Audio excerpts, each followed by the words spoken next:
Hey guys, welcome back.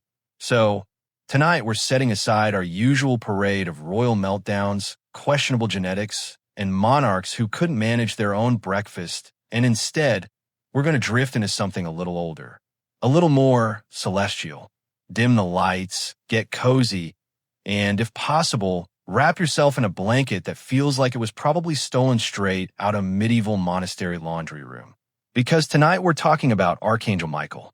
Yes, the Michael, the one with the sword, the one who shows up in paintings looking like he just stepped out of a Renaissance cosplay convention, and the one who allegedly spent his spare time banishing demons like it's a full-time side hustle. Now, before we get too carried away with glowing swords and epic battles, let's keep in mind, this is a bedtime monologue, so don't expect Marvel-level action sequences.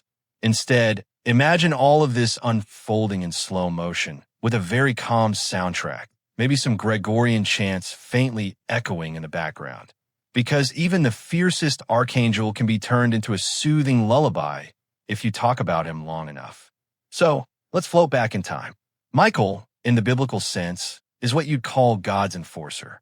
He's like the head of security at the world's most exclusive palace, heaven itself. If you think of heaven as an overbooked royal court with too many squabbling aristocrats, Michael is the guy at the door saying, "No, sorry, Lucifer, your name isn't on the list anymore." And he's been at it for centuries. No vacation days, no pension plan, just eternal cosmic HR duties. But beyond the grand cosmic stage, Michael's story trickles down into little folk tales, local legends, and sleepy sermons across history. One of my favorites, and the one we're drifting into tonight, is the story where Michael comes down to defend a village. Picture it, some small settlement, tucked away in the rolling hills of medieval Europe. Probably cold, definitely damp, with people who haven't bathed in a few months because, medieval life. The villagers are scared. They keep saying dark spirits are messing with them.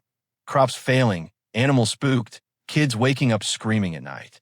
Basically a medieval Tuesday, and into this gloom, Archangel Michael supposedly descends. Not in a loud, flaming meteor way. Think more like a calm figure appearing at the edge of the village, glowing faintly, probably terrifying everyone anyway. Because if you saw a 10-foot warrior angel with a sword made of fire show up in your muddy little hamlet, your first thought wouldn't be, "Oh, good, divine help is here." It would be more like, "We've angered literally everything, haven't we?" But Michael's role is different. He's not here to scold. He's here to defend. In the story, he draws his fiery sword, not to burn the villagers, but to cut through the darkness that clings to them. Now, I know the imagery of a flaming sword sounds dramatic, but imagine it in slow motion. The blade glowing like a giant candle flame, moving gently through the mist, as if Michael is just casually tidying up shadows. No loud clashes, no epic battles. Just calm light pushing away the dark. And the villagers, in awe, slowly realize the lesson. Faith in God's light, not their own fumbling attempts at home remedies or questionable charms, is what actually frees them. Michael doesn't just chase away the demons. He teaches by his presence that divine light itself is the shield. And of course, this fits neatly into the medieval sermon toolbox. See? Pray harder. Trust God. Stop hiding onions under your bed to scare away the devil. What's interesting is how often this same pattern repeats in Christian lore.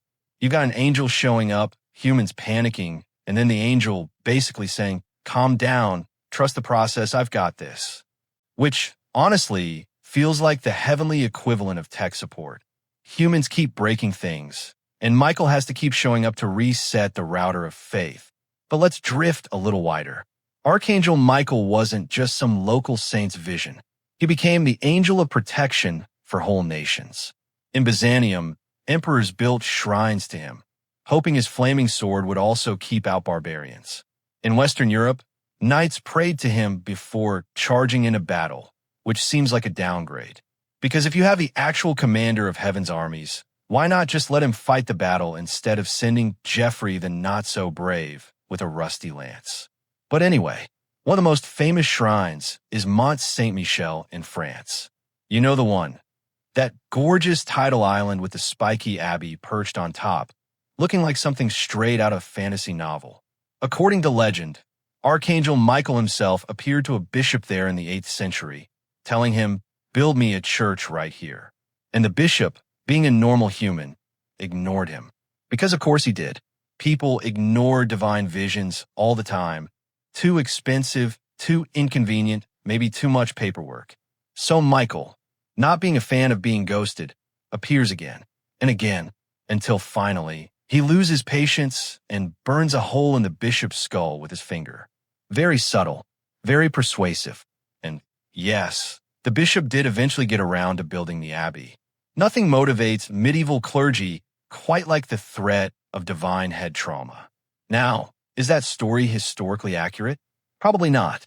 But is it a great bedtime image? Absolutely. Picture a slightly grumpy archangel pointing at a rocky island, saying, "Right here, buddy, build me something fancy." Chop chop. The point is, Michael kept showing up, to villages, to bishops, to soldiers. Not always with fiery swords and skull-burning finger taps, but always as this reminder that, in Christian thought, light wins over darkness. Even if the darkness is just a bunch of tired villagers convinced their goats are possessed. And honestly, isn't that kind of soothing? The idea that no matter how messy life gets, some giant angel with wings and a glowing sword is basically on night watch duty, making sure things don't spiral too far. It's a bit like having celestial security cameras. You can sleep. Michael's got the night shift. But here's where things get even more interesting. When Michael's role as a warrior angel starts blending with kings and rulers who desperately want his brand on their resumes. Medieval kings were all about image. You couldn't just say, "I'm in charge because my dad was in charge." No, you needed divine backup.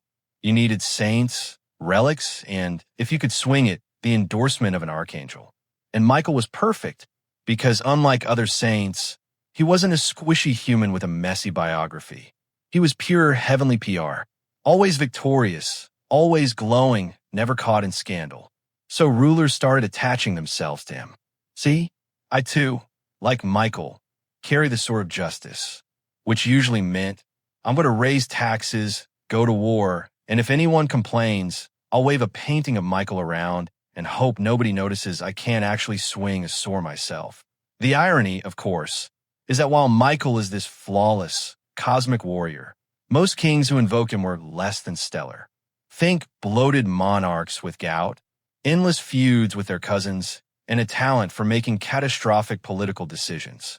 Meanwhile, they're commissioning frescoes of Michael heroically slaying demons, hoping some of that glory rubs off on their disastrous reigns. So when we circle back to that little story of Michael defending a village, it suddenly feels bigger.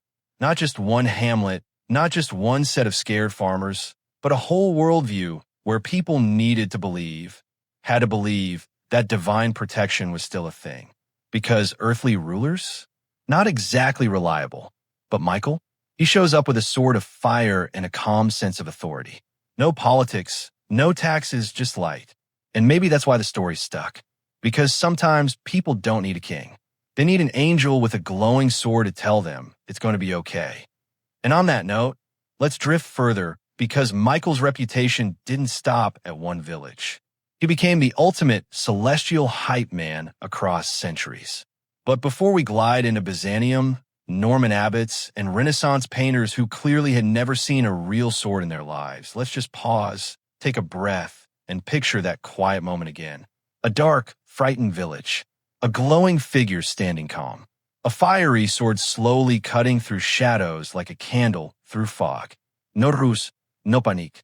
Just faith, light, and protection. All right, let's float forward. Hey guys, welcome back. If you're still awake after part 1, congratulations. If not, well, you're probably dreaming of fiery swords gently hovering over medieval villages, which is honestly not a bad way to drift off. So, let's float a little further down history's river.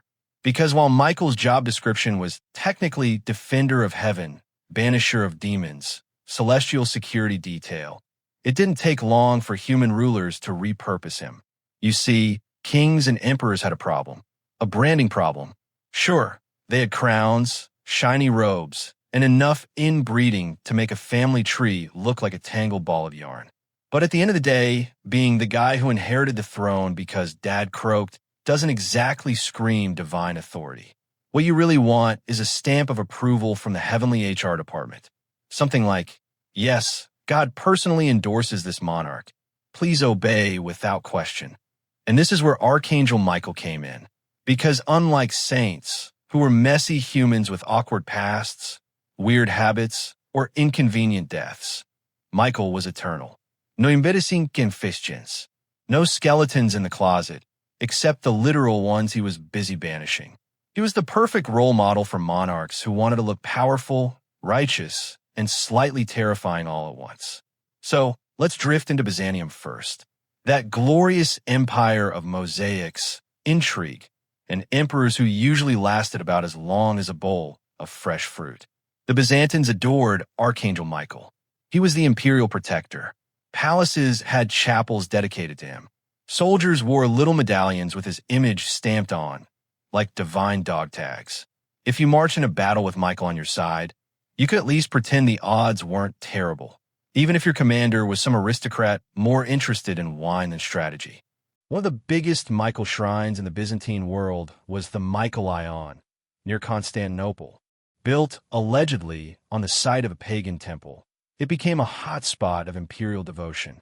Emperors strutted in, prayed under glittering mosaics, and tried very hard to convince their subjects that Michael, the ultimate warrior, was also backing their policies, no matter how questionable those policies were. Oh, I raise your taxes again? Don't worry, Archangel Michael approves. Of course, Michael's actual opinion on Byzantine fiscal policy is unrecorded, but emperors weren't about to let that stop them. From Byzantium, the devotion spread west. And when we say spread, we mean exploded, because medieval Europe loved two things above all: relics and mascots. Relics, because who doesn't want a saint's finger bone, or, in some cases, 14 copies of the same saint head? And mascots, because nothing makes a shaky royal dynasty look stable like slapping an archangel on your banner. Cue the Normans. These were the guys who gave us both William the Conqueror and about 5 generations of people named Henry who couldn't stop fighting each other. The Normans adored Michael. When they invaded England in 1066, they claimed he was on their side. William's half-brother, Bishop Odo, who, fun fact, shows up in the Bayeux Tapestry holding a club like a very confused middle school PE teacher. Even had scenes of Michael stitched into the tapestry itself. Because nothing says God approves of this invasion, like some careful embroidery of an archangel hovering over your troops. And speaking of embroidery, let's glide over to Mont Saint-Michel again.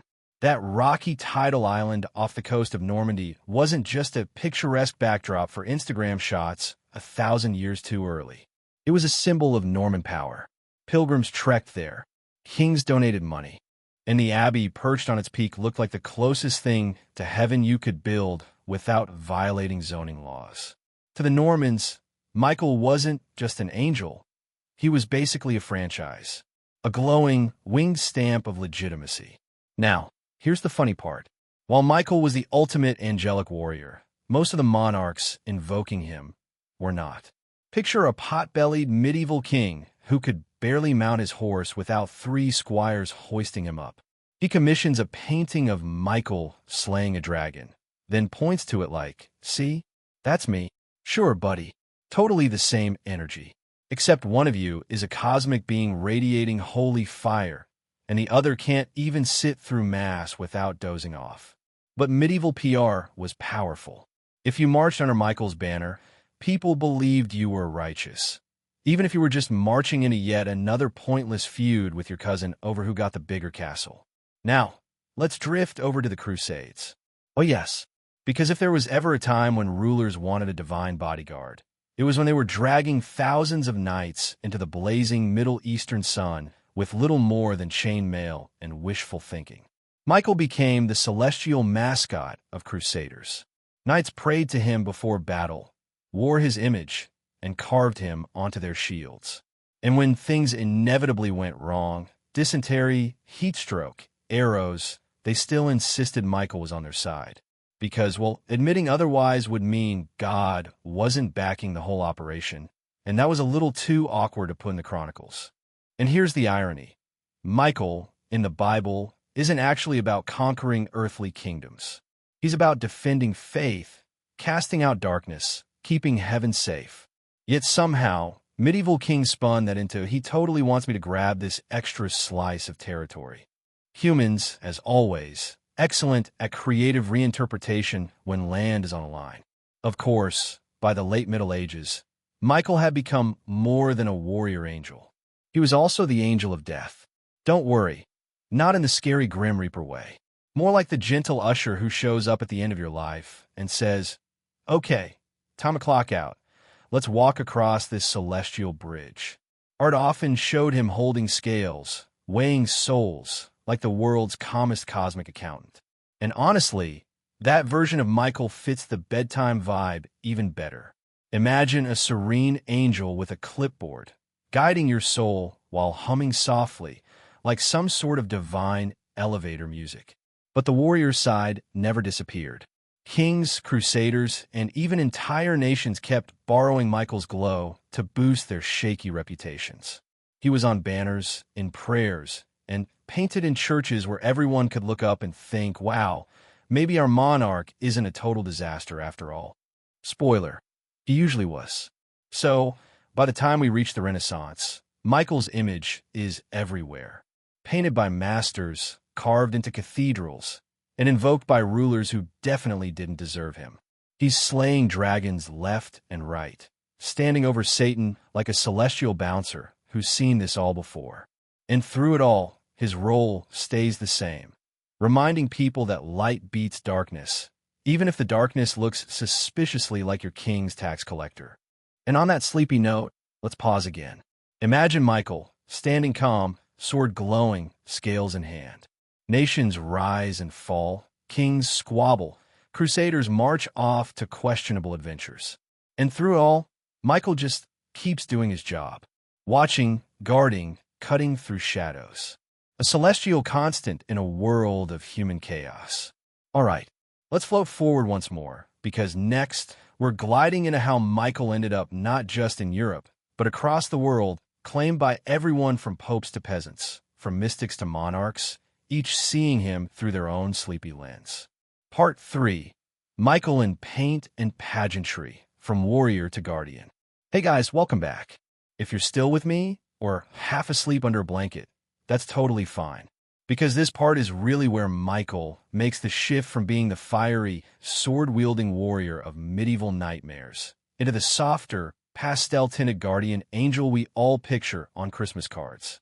So, let's rewind to the Renaissance, a time when Europe collectively decided that after centuries of mud, plague, and knights tripping over their armor, it was time to rediscover balance, beauty, and naked statues of mythological figures for reasons. But even in this era of humanism and Michelangelo carving suspiciously muscular prophets, Archangel Michael didn't fade into the background. Oh no, he just got an upgrade in style. Painters loved him. And when I say loved, I mean they couldn't get enough of putting him in dramatic, swirly poses. Wings spread wide, golden curls flowing, stepping on Satan like Satan was just a discarded rug. In fact, if you wander through enough Italian churches, you'll see about 100 versions of Michael standing triumphantly on some poor demon's head. And Satan, of course, is always painted to look especially pitiful, hunched, twisted, or sometimes just like a cranky old man having a bad day. Because nothing sells heavenly victory like a good bit of visual humiliation. Now, these paintings weren't just art for art's sake. They were PR. Churches wanted to remind everyone, hey, don't worry. The world might be a mess, the Pope might be feuding with half of Europe, and your town might be one plague rat away from disaster, but Michael is still winning in the cosmic background. Comforting in a very Renaissance, overly decorative kind of way. And then came the Baroque. Oh boy, if Renaissance Michael was about balance and beauty, Baroque Michael was about drama. We're talking huge canvases, swirling clouds, beams of light pouring down like heavenly spotlights, and Michael swooping in like the lead actor in a divine opera. Painters like Guido Reni turned him into this idealized figure of serene power, graceful, calm, and apparently allergic to wearing anything resembling practical armor. Seriously, most Baroque paintings of Michael show him in what looks like a tunic borrowed from the world's fanciest ballet recital. Not exactly battle-ready, but hey, it looked gorgeous above an altar. And here's the thing. The Baroque wasn't just about pretty angels. It was about propaganda. The Catholic Church, facing the Reformation, wanted to double down on imagery that screamed, "We're still the real deal." Michael became a poster child for that. You walk into a cathedral, see him crushing a demon underfoot with divine ease, and you're supposed to think, ah yes, the church is still victorious. Maybe I'll stay Catholic after all. Subtle, right? But while the artists and clergy were busy dressing Michael in gold and putting him on ceiling frescoes, ordinary people were seeing him a little differently. For peasants, Michael wasn't just some glamorous cosmic warrior. He was practical. He was the angel you prayed to when your cow was sick or when you worried your child might not make it through the winter. He was invoked for protection in storms, in childbirth, in travel. In some traditions, he became less the fiery sword-bearer and more the calm, steady guardian who walked beside you, the ultimate nightlight for your soul. By the early modern period, Michael also got linked more heavily with the scales imagery. Paintings and carvings show him weighing souls at the Last Judgment, like some divine accountant keeping eternal balance sheets. On one side of the scale, little naked souls hoping for heaven. On the other, demons tugging downward like shady lawyers trying to bribe the jury. Michael, of course, stands there serene, holding the scales steady, making sure the cosmic books balance out. And honestly, there's something very bedtime-friendly about that. The idea that when your life is over, it's not chaos, it's not confusion. It's Michael calmly standing there with the scales, guiding you along. Not scary, not violent, just orderly, almost bureaucratic in the gentlest way possible.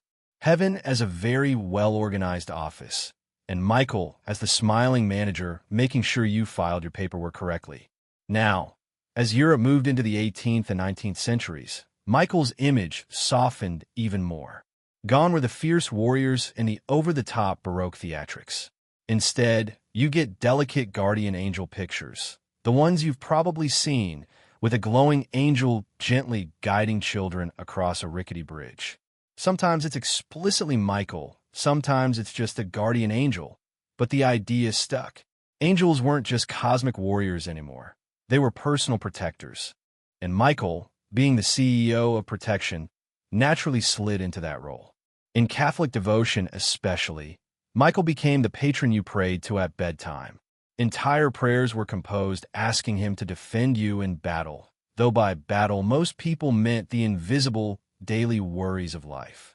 Kids learned them, adults recited them, and Michael became less like the armored superhero of medieval kings and more like the celestial babysitter who kept an eye on you while you slept. And by the 20th century, he had gone global. Churches named after him are scattered everywhere, from the grand basilicas of Europe to little parish chapels in Latin America, Africa, and Asia. Soldiers in both world wars carried medals with his image, whispering old prayers before marching into the trenches. Airmen invoked him as they flew, and people at home pinned his icon to walls, hoping he'd keep their families safe while chaos raged outside. It's almost poetic. A figure who started out as this cosmic warrior, sword blazing, slowly transformed over the centuries into a bedtime companion, someone you could imagine standing watch while you drifted asleep. From the fiery sword to the gentle scales, from Byzantium's imperial mascot to a grandmother's whispered prayer before turning off the lights. Always guarding, always steady, always Michael. And of course, because humans can't resist rebranding, he shows up everywhere now, in pop culture, in fantasy novels, in angel statues you find in garden stores. Usually still handsome, still glowing, still stepping on some version of Satan who looks like he just lost an argument. He's timeless PR, eternal, adaptable, always relevant. A cosmic figure reimagined for every age. So let's pause again. Picture him not in battle, not in the storm, but standing calm. One hand on the sword, the other steadying the scales. Silent, unhurried, like someone who's seen it all before and knows the ending is fine. That's the real bedtime Michael. Not loud, not fiery, but steady. The angel who keeps the night watch while the world turns. All right, let's float forward one more time, because next we'll drift into the truly modern reimaginings of Michael. From pilgrimages and folk devotions to his strange appearances in 20th century visions, and how he somehow became the angel for everyone, everywhere, in every language. Part 4. Michael for the Moderns, From Trenches to Trinkets. Hey guys, welcome back. If you've somehow made it through the medieval fog, the Byzantine mosaics, and the Baroque drama without completely dozing off, you deserve some kind of medal. Preferably one with Archangel Michael stamped on it, because, as it turns out, that was an actual thing people carried into battle. Yes, by the time we reached the 19th and 20th centuries, Michael wasn't just a lofty figure in church frescoes. He was in people's pockets. Soldiers carried little medallions with his image, sometimes tucked under their uniforms, sometimes hung on chains. Because nothing says, "Please let me survive this trench," quite like a shiny piece of metal with a winged figure on it. And honestly, can you blame them? If you're slogging through mud, surrounded by artillery fire, the idea that some cosmic warrior has your back is a lot more comforting than, say, the competence of your commanding officer. During World War I and World War II, Michael became a quiet patron of soldiers. Not in loud proclamations, not in the "let's embroider him in a tapestries" kind of way, but in whispered prayers and pocket trinkets. Imagine a young soldier, half frozen, muttering the old line, "Saint Michael, defend us in battle." Not exactly glamorous, but very human. And probably the closest thing to medieval piety most of them carried into the 20th century. But Michael didn't stay confined to battlefields. He was also showing up in visions, or at least people believed he was. The 19th century in particular was a hot spot for Marian apparitions. But every now and then, Michael sneaks in too. In some stories, he appears as a shining figure, delivering short, serious messages. Pray more, trust God, stop ignoring heaven's emails. Usually to farmers, shepherd children, or nuns who weren't exactly expecting a visit. And then there's the famous prayer to Saint Michael, which was composed in the late 19th century by Pope Leo XIII. The story goes, and remember, this is legend territory, that Leo had a terrifying vision of the devil boasting about wrecking the church in the 20th century. Shaken, the Pope supposedly sat down and wrote the prayer on the spot.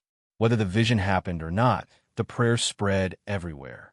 For decades, Catholics prayed it after Massachusetts' St. Michael, the Archangel, defend us in battle. The same line whispered in trenches, carved on metals, and taped to kitchen walls.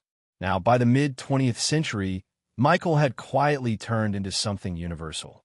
Not just a soldier's patron, not just a church's warrior icon, but a kind of every man's protector.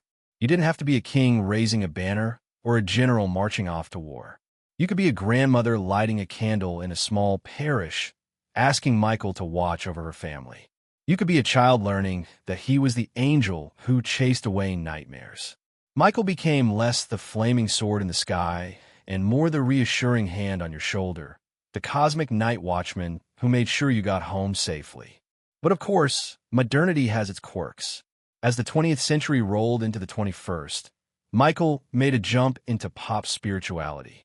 New Age circles embraced him as the ultimate protector angel, the one you call on when you need to clear negative energy or shield your aura. He went from frescoes in cathedrals to oracle cards in crystal shops. In paintings, he still has the sword, but now it's described as cutting away toxic vibes, which, to be fair, is just a rebranded way of saying banishing demons. Same job, different vocabulary. And honestly, that adaptability is kind of impressive. Think about it. Michael has been around for thousands of years, and he still gets booked for new gigs. Warrior of Heaven? Check. Patron of Empires? Check. Gentle Guardian of Children? Check. Protector against bad vibes? Why not?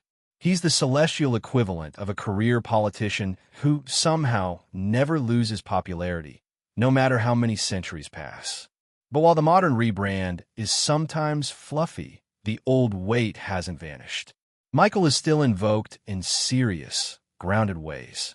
Police officers and firefighters in many countries call him their patron.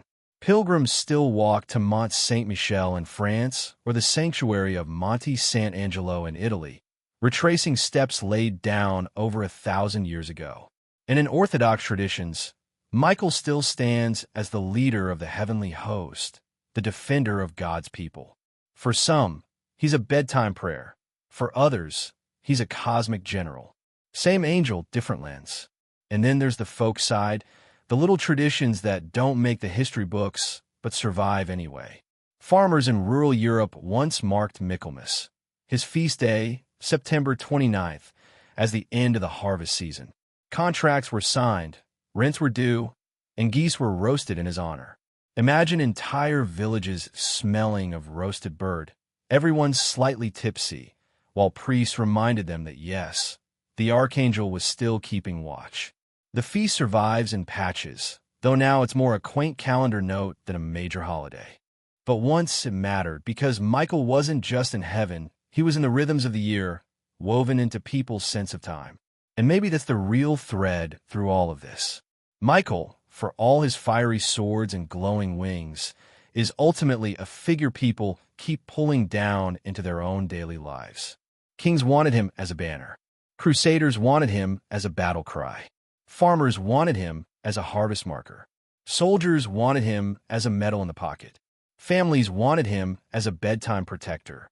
And today, well, people want him as a spiritual bodyguard against the vague concept of bad vibes. Through it all, he stays calm. You never see Michael in panic. Never flustered, never uncertain.